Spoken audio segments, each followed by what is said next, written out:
Salam, salam jumpa lagi dengan saya Pendeta Mesnik Atopa. Pembahasan kita kali ini berjudul Kuasa Doa Mengantarai untuk Orang Lain. Diambil dari pedoman pendalaman Alkitab Sekolah Sahabat Dewasa Triwulan 3 tahun 2020. Dengan tema besar menjalin persahabatan untuk Allah, sukacita berbagi dalam misinya. Ditulis oleh Mark Finley. Sebelum kita melanjutkan pelajaran kita minggu ini, kita akan ulangi secara cepat pelajaran minggu lalu dengan tema melihat orang melalui penglihatan Yesus. Yesus melihat Petrus sebagai seorang pengkhotbah Injil yang perkasa. Gantinya melihat Petrus sebagai nelayan yang bicara lantang dan kasar. Yesus melihat Yakobus dan Yohanes sebagai juru kabar Injil yang antusias dari kasih karunia-Nya. Gantinya melihat Yakobus dan Yohanes sebagai pribadi pemarah, radikal, dan berapi-api. Maria Magdalena, wanita Samaria, penjahat di kayu salib, perwira, orang gila di Gerasa. Yesus melihat mereka semua melalui mata keselamatan. Yesus melihat mereka melalui mata belas kasihan ilahi. Yesus melihat mereka melalui mata sorga. Saya ulangi pelajaran kita pada minggu ini adalah kuasa doa mengantarai untuk orang lain. Ayat hafalannya tertulis di dalam Yakobus 5 ayat 16. Firman Allah berkata, "Karena itu hendaklah kamu saling mengaku dosamu dan saling mendoakan, supaya kamu sembuh. Doa orang yang benar, bila dengan yakin didoakan, sangat besar kuasanya." Pokok pikiran pelajaran kita sepanjang minggu ini adalah doa adalah senjata dalam pertempuran. Langkah-langkah untuk memahami pelajaran pekan ini ada dua bagian yang besar, yaitu A. Pendoa syafaat sejati, B. Kebutuhan akan doa syafaat. Bagian yang pertama, A. Pendoa syafaat sejati. Pertanyaannya adalah, siapakah pendoa syafaat yang sejati menurut Alkitab? Yang pertama adalah Yesus. Yesus memiliki hubungan yang tetap dan terus-menerus dengan Bapa dalam doa. Di dalam buku Markus 1 ayat 35 firman Allah berkata, "Pagi-pagi benar, waktu hari masih gelap, ia bangun dan pergi keluar. Ia pergi ke tempat yang sunyi dan berdoa di sana." Di dalam Lukas 22 ayat 31 firman Allah berkata, Yesus mengatakan kepada Simon, "Simon, Simon, lihat, iblis telah menuntut untuk menampi kamu seperti gandum. Tetapi aku telah berdoa untuk engkau, supaya imanmu jangan gugur. Dan engkau, jikalau engkau sudah insaf, kuatkanlah saudara-saudaramu." Yesus berdoa untuk Petrus dengan menyebutkan namanya. Petrus berada dalam bahaya, namun Yesus sudah berdoa untuknya agar ia tidak jatuh. Sungguh kenyataan yang mengagumkan bahwa Yesus juga berdoa untuk kita. Yesus juga berdoa untuk saudara dan saya. Di dalam Yohanes 17 ayat 20 firman Allah berkata, "Dan bukan untuk mereka ini saja aku berdoa, tetapi juga untuk orang-orang yang percaya kepadaku oleh pemberitaan mereka." Yesus mendoakan murid-muridnya. Dan ia tidak hanya mendoakan murid-muridnya, tetapi ia mendoakan orang yang percaya kepada pemberitaan murid-muridnya tentang Yesus Kristus.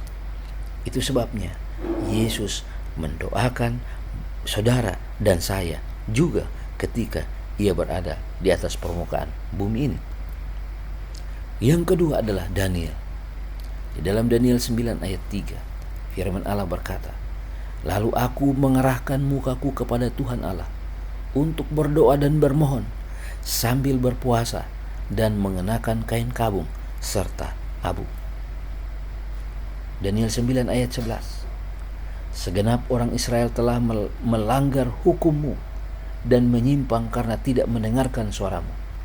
Sebab itu telah dicurahkan ke atas kami kutuk dan sumpah yang tertulis dalam kitab Taurat Musa, hamba Allah itu, sebab kami telah berbuat dosa terhadap dia.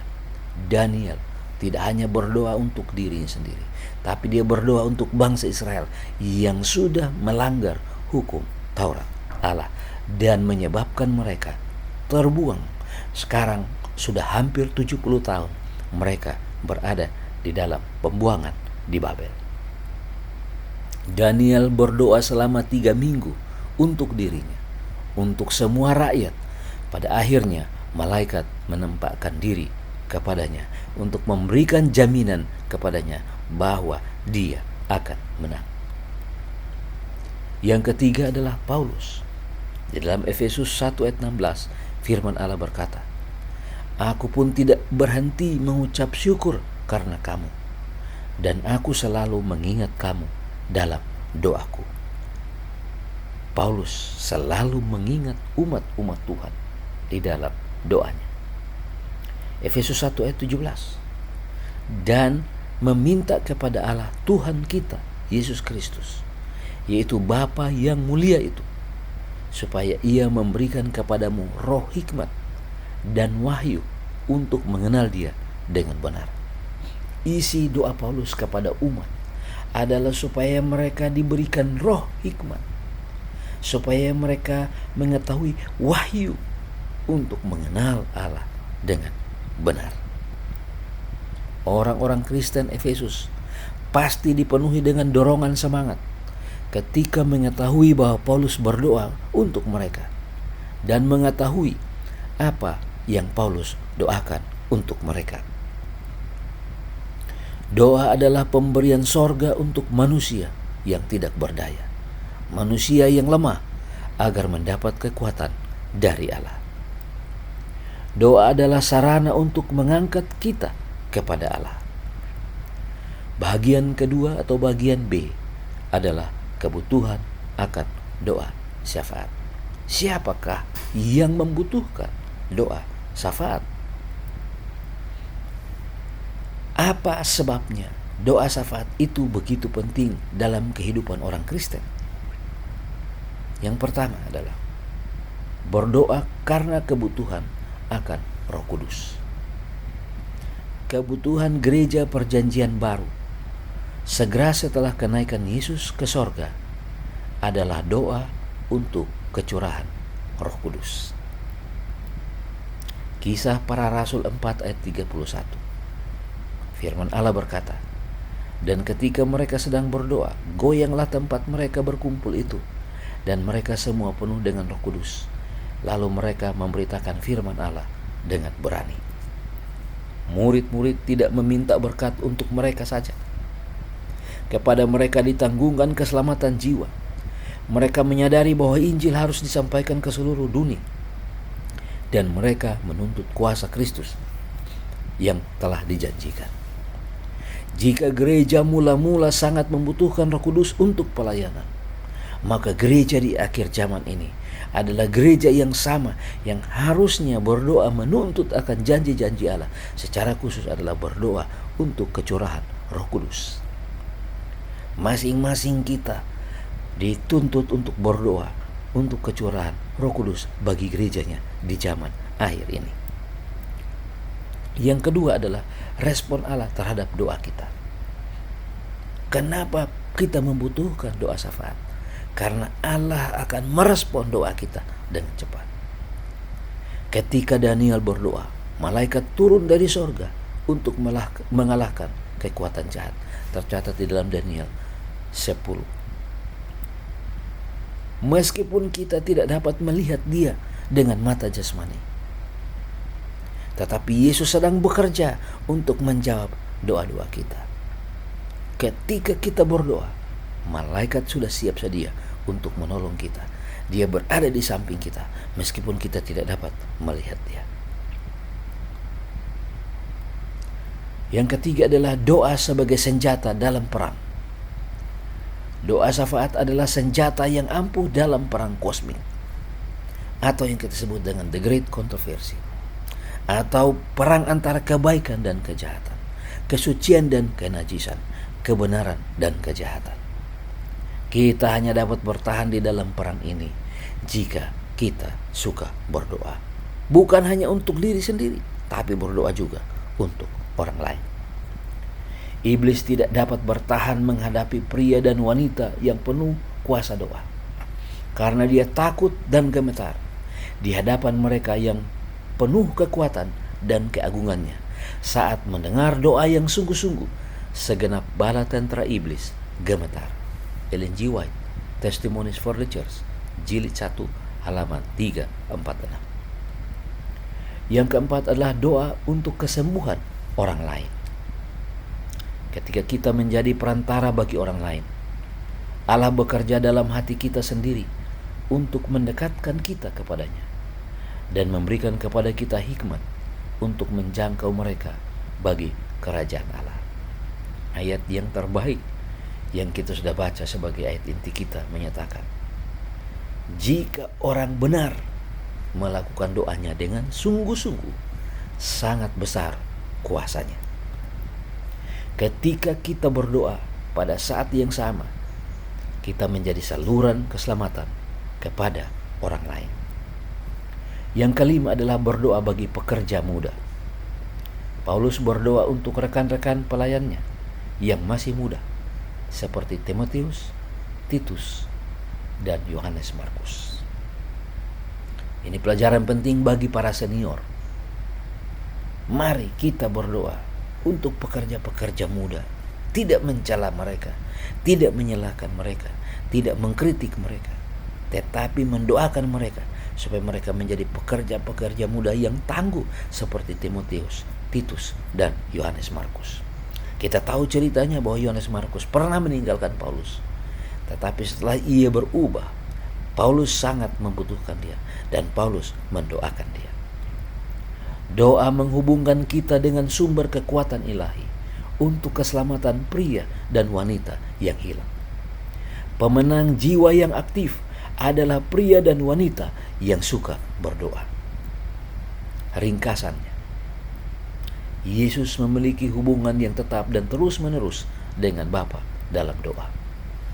Dalam Markus 1 ayat 35 firman Allah berkata, pagi-pagi benar waktu hari masih gelap, ia bangun dan pergi keluar. Ia pergi ke tempat yang sunyi dan berdoa di sana.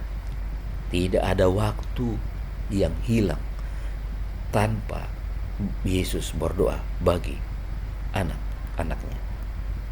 Paulus dalam Efesus 1 ayat 16, aku pun tidak berhenti mengucap syukur karena kamu, dan aku selalu mengingat kamu dalam doaku.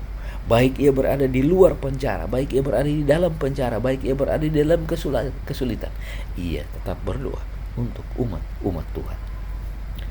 Dan meminta kepada Allah Tuhan kita Yesus Kristus, yaitu Bapa yang mulia itu, supaya ia memberikan kepadamu roh hikmat dan wahyu untuk mengenal dia dengan benar. Doa adalah pemberian sorga untuk manusia yang tidak berdaya, manusia yang lemah, agar mereka mendapat kekuatan dari Allah. Doa adalah sarana untuk mengangkat kita kepada Allah. Saudara-saudara, kebutuhan kita akan doa syafaat adalah berdoa karena kebutuhan akan Roh Kudus. Berdoa karena respon Allah terhadap doa kita. Berdoa sebagai senjata dalam perang. Berdoa untuk keselamatan orang lain. Dan berdoa bagi para pekerja muda. Panggilan bagi kita adalah, mari kita doakan seseorang hari ini. Mungkin mereka yang berada di lembaga pemasyarakatan. Mungkin mereka berada di rumah sakit. Mungkin mereka berada di sekolah. Mungkin kondisi fisik kita terbatas. Tetapi jangan sampai Anda kendor dalam berdoa. Karena doa akan menggunakan orang yang Anda doakan dan menguatkan saudara sendiri. Mari kita berdoa untuk mengalahkan kejahatan yang sedang terjadi. Dimanapun Anda berada, apapun beban Anda, mari kita berdoa.